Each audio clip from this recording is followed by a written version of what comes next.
Bonjour, je te retrouve dans cette nouvelle vidéo pour te parler d'un de mes sujets favoris, c'est-à-dire les mots composés et t'expliquer pourquoi les mots allemands sont toujours aussi longs et pourquoi ça nous désespère quand on les voit écrits.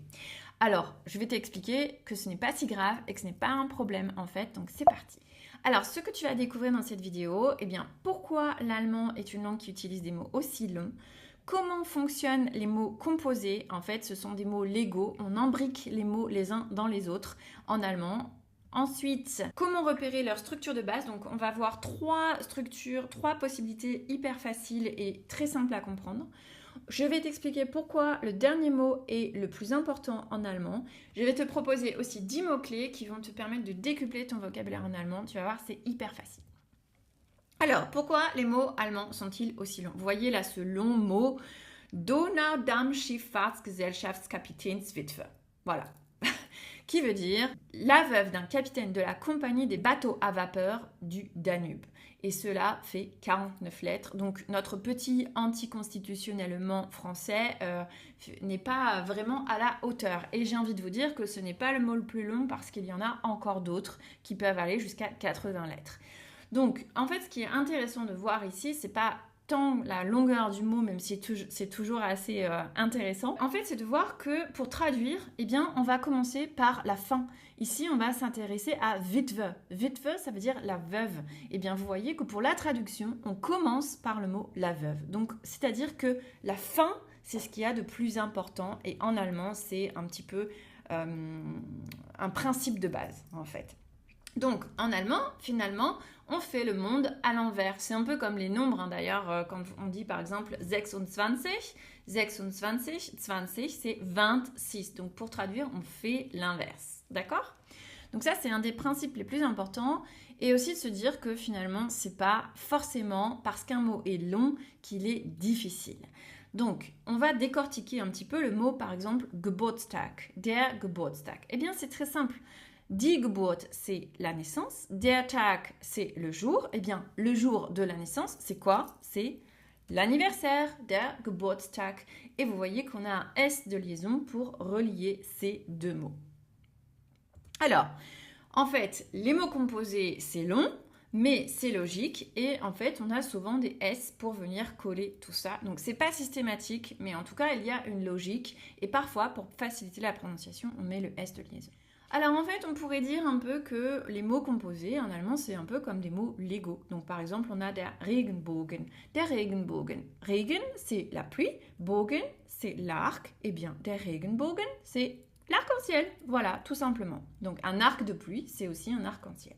Donc en fait, c'est très logique comme langue. Alors maintenant, je suis sûre que tu connais ces mots. On va les voir ensemble si ce n'est pas le cas et on va les décortiquer pour que tu comprennes bien le principe. Alors, tout d'abord, le parapluie. Un parapluie, c'est quelque chose qui protège de la pluie. Der Regenschirm. Regen, la pluie. Der Schirm, c'est quelque chose qui protège. Der Regenschirm, c'est le parapluie. Die Sonnenbrille, ce sont les lunettes de soleil. Die Brille, les lunettes. Die Sonne, le soleil. Die Sonnenbrille, les lunettes de soleil. Die Hausaufgabe. Die Aufgabe, c'est la tâche. Alors, la tâche, pas der Fleck, pas la tâche qu'on a sur ses vêtements, mais die Aufgabe, la tâche à faire, le travail. Et die Hausaufgabe, ce sont les tâches qu'on a à faire à la maison, das Haus. Donc, les tâches que l'on a à faire à la maison quand on est à l'école, ce sont les devoirs. Voilà. Ensuite, on a un autre exemple intéressant, c'est der Handschuh. Der Handschuh, der Schuh, c'est la chaussure et die Hand, c'est la main.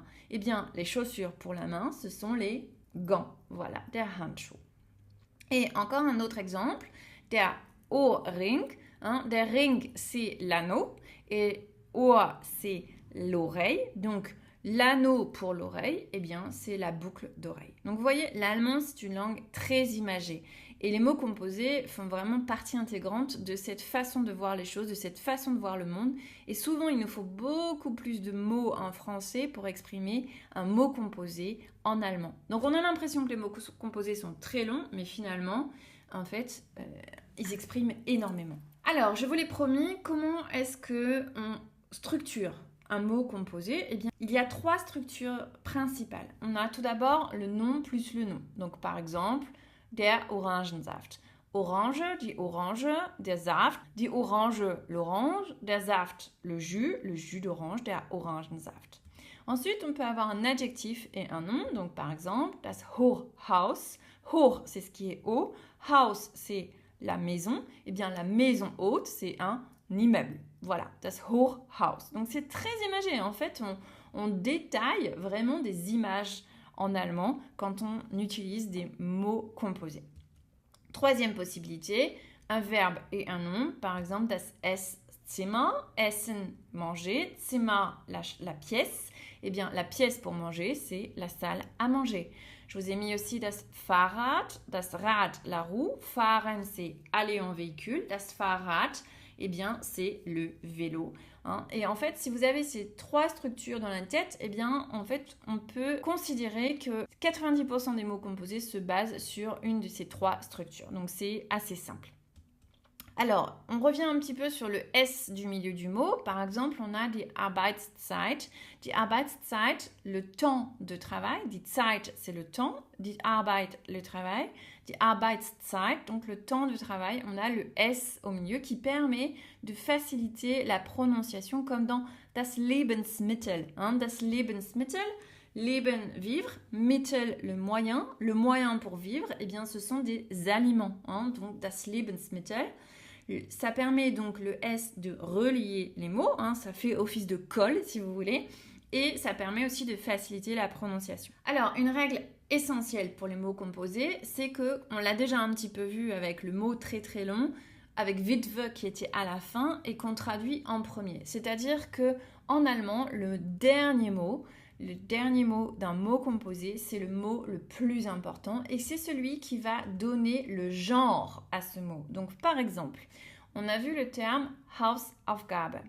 Die Hausaufgabe, das Haus, c'est la maison. Die Aufgabe, c'est la tâche. Vous voyez bien ici que le genre qui gagne, qui est le plus fort, eh bien, c'est le genre du mot qui est le plus au bout. Donc, le dernier mot, die Aufgabe, puisqu'on va dire das Haus et die Aufgabe, et on va dire die Hausaufgabe. Voilà, donc ça, c'est très important. Je vous l'ai promis, je vous propose 10 mots de base pour vous aider à décupler votre vocabulaire. À partir de ces mots-là, vous allez pouvoir créer plein de mots, à l'infini. Et ça va vous permettre aussi de comprendre des centaines de mots. Alors, on y va. Das Haus, la maison. Die Zeit, le temps. Der Tag, le jour. Die Arbeit, le travail. Die Bahn, donc en fait c'est tout ce qui roule en fait. Donc ça peut être le train, le tramway, le métro, donc die U-Bahn, die S-Bahn, voilà, donc die Bahn, le train. D'ailleurs, l'équivalent de la SNCF en allemand c'est die Deutsche Bahn, donc le train allemand si vous voulez. Das Leben, la vie, das Leben. Das Spiel, le jeu. Par exemple, on a le mot das Spielzeug. Das Zeug, c'est le truc. Das Spielzeug, le truc pour jouer, eh bien, ce sont les jouets. Die Schule, ça ressemble à school en anglais, donc l'école. Der Weg, c'est le chemin. Das Zimmer, la pièce. Das Zimmer, donc on a vu tout à l'heure, par exemple, das Esszimmer. Je vous laisse imaginer plein d'autres mots pour les différentes pièces de la maison. Donc, ça vous permet vraiment de comprendre des centaines de mots. Voilà, vous avez vraiment une bonne base.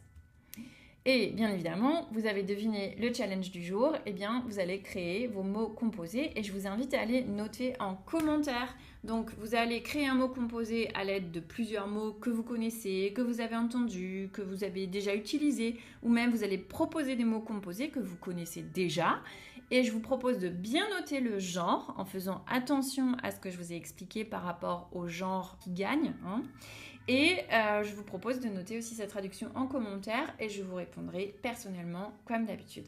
Voilà. Donc, bravo à toi, bravo à vous qui écoutez cette vidéo. Si vous ne l'avez pas fait encore, je vous invite à télécharger les 20 phrases que j'utilise le plus quand je vais en Allemagne avec le fichier son que j'ai enregistré pour vous aider à vraiment les répéter et les prononcer.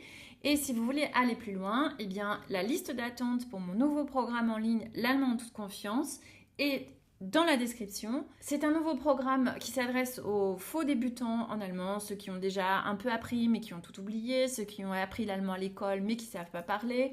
Et en fait, l'idée, c'est vraiment de débloquer votre oral et de vous aider à parler enfin avec des natifs pour savoir quoi dire, même si vous ne savez plus trop quoi répondre ou si vous êtes bloqué, si vous êtes un peu frustré de ne pas pouvoir parler comme vous aimeriez parler. Et aussi pour retrouver le plaisir d'échanger avec les natifs. Donc en fait, dans ce programme, vous aurez des modules hyper concrets, des tâches que je corrigerai qui seront guidées avec des retours en vidéo pour vous aider vraiment à aller plus loin, des retours personnalisés, et puis aussi 2 séances individuelles avec moi, une au début, une à la fin pour faire le point, et vraiment que je vous aide et vous guide. Et vous pourrez intégrer notre communauté franco-allemande que je construis depuis 4 ans. 5 ans maintenant, en fait, puisque Lingualogue fête ses 5 ans cette année. Donc le lien pour vous inscrire sur la liste d'attente est dans la description.